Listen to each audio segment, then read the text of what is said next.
tuntutan dari OEM, kamu harus pakai ini gitu kan. Lalu kemudian karena budget akhirnya oke, saya misalnya beli software ini hanya untuk buka aja data dari OEM, kemudian secondary-nya dia pakai software yang lain. Lebih parah lagi misalnya CAM-nya pakai software yang lain juga gitu ya. CA-nya dia pakai software yang lain juga. Nah, di sini sebenarnya yang menjadi isu kan kayak tadi lah ya, cost kita otomatis karena harus maintain beberapa sistem. Lalu kemudian dari segi kolaborasi juga pasti akan silo ya kan, karena secara knowledge sharing-nya juga software ini ya kita berbicara tentang translate tadi lah ya, secara manual gitu, tidak asosiatif atau misalnya interoperability-nya tidak bagus lah, mungkin gampangnya seperti itu.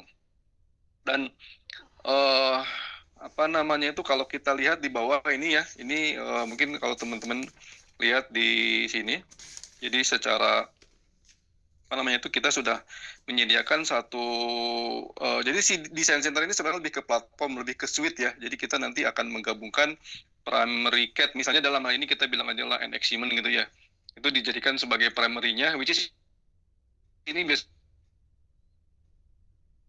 OEM pakai NX gitu kan. Lalu kemudian untuk secondary-nya itu nanti di satu suite di design center yang nanti akan saya jelasin. Ini satu NX, satunya Solid Edge. Mungkin nanti akan detail dibawakan sama Pak Aditya sama Pak Aryadi. Oke. Nah, dengan adanya Unify seperti ini kan pasti kan karena secara sistem sebenarnya yang jadi kunci sebenarnya ininya ya, teman-teman.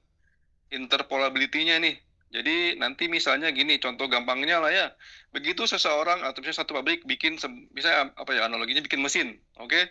Bikin satu unit mesin, which is dia butuh sistem yang bisa robust untuk handle, misalnya mesinnya besar gitu kan, komponennya sudah ribuan. Nah, main assembling-nya itu di-manage di NX misalnya ya kan.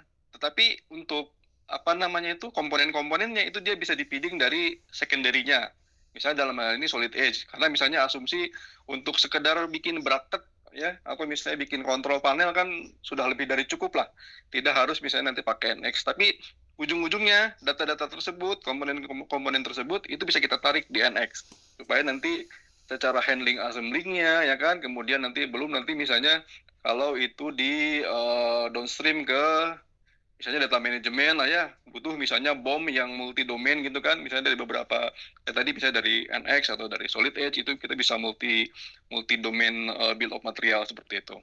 Jadi kata kunci di sini adalah interoperability-nya ya, kalau kita compare ke yang atas.